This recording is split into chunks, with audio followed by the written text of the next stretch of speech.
আসসালামু আলাইকুম।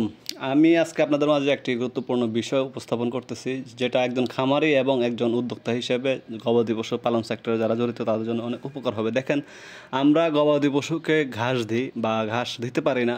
ঘাস দেওয়ার কতটুকু উপকারিতা আমি আজকের এই বিষয়ে আপনাদের সাথে আলোচনা করব। দেখেন, একটি ফার্মে যদি আপনি কাঁচা ঘাস দিতে পারেন, অধিক পরিমাণে দুধ পাওয়া যাবে, খাদ্য খরচ কম হবে, সুস্থ সবল বাচ্চা পাবেন, সঠিক সময়ে গরুগুলো যৌন পরিপক্কতা চলে আসবে এবং সঠিক সময় বাচ্চা কনসেপ্ট করবে। জন্মের সময় বাচ্চার মৃত্যুর হার খুবই কম হবে, দানাদার খাদ্যের প্রয়োজনীয়তা কমে যাবে, ফলে উৎপাদন ব্যয় কমে যায়। কৃত্রিম প্রজননের মাধ্যমে যে বাচ্চাগুলো আপনি আপনার ফার্মে পাবেন, সেই বাচ্চাগুলোর দৈহিক ওজন কাঙ্ক্ষিত মাত্রায় পাওয়া সম্ভব। লাভ বেশি হলে আপনি উদ্যোক্তা বা আপনি কৃষক, আপনি এই গবাদি পশু পালনে উৎসাহিত হবেন। উন্নত জাতের 2টা গরু পালন করে কিন্তু আপনার ফ্যামিলিটা চালানো সম্ভব, সংসারটা চালানো সম্ভব।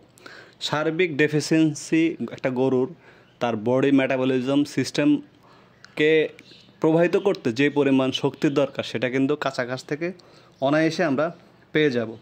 গবাদি পশুর মৃত্যুর হার কমে যাবে, রোগব্যাধি কম হবে, চিকিৎসা খরচও কম হবে, প্রাণীর মৃত্যুর হার কমে যাওয়াতে কৃষক উৎসাহিত হবে। বিষয়টা আমি 2বার বলেছি, যদিও এটা খুবই গুরুত্বপূর্ণ। দেখেন, তাই আমরা গরুকে অধিক পরিমাণে কাঁচা ঘাস দেওয়ার চেষ্টা করবো। আর কাঁচা ঘাস দিলে আপনার গরুর সমস্ত সার্বিক সব কিছু সমস্যা অধিকাংশই 95%ই ঠিক হয়ে যাবে। আর দেখেন, যদি আপনি গরুকে কাঁচা ঘাস দেন, এটা একটা সায়েন্টিফিক ব্যাখ্যা আছে। আপনার গরু যদি 100 কেজি বডি ওয়েটের জন্য 10 মেগাজুল শক্তির প্রয়োজন, যদি গরুর যদি 300 কেজি ওজন হয়, সেক্ষেত্রে কিন্তু আমাদের 30 মেগাজুল শক্তির প্রয়োজন। এটা হচ্ছে আপনার নন প্রোডাক্টিভ যে গরুগুলো বাচ্চা নাই বা দুধ দেয় না, সেই গরুগুলোর ক্ষেত্রে।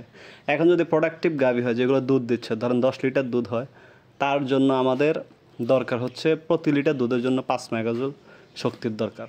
আর বডির জন্য হচ্ছে 30 মেগাজুল। তার 10 লিটার যদি দুধ দেয় একটা গরুর, তার দরকার 50 মেগাজুল শক্তির, এবং তার বডির জন্য দরকার আমাদের 30 মেগাজুল। তাহলে 80 মেগাজুল শক্তি একটা গরুর প্রয়োজন।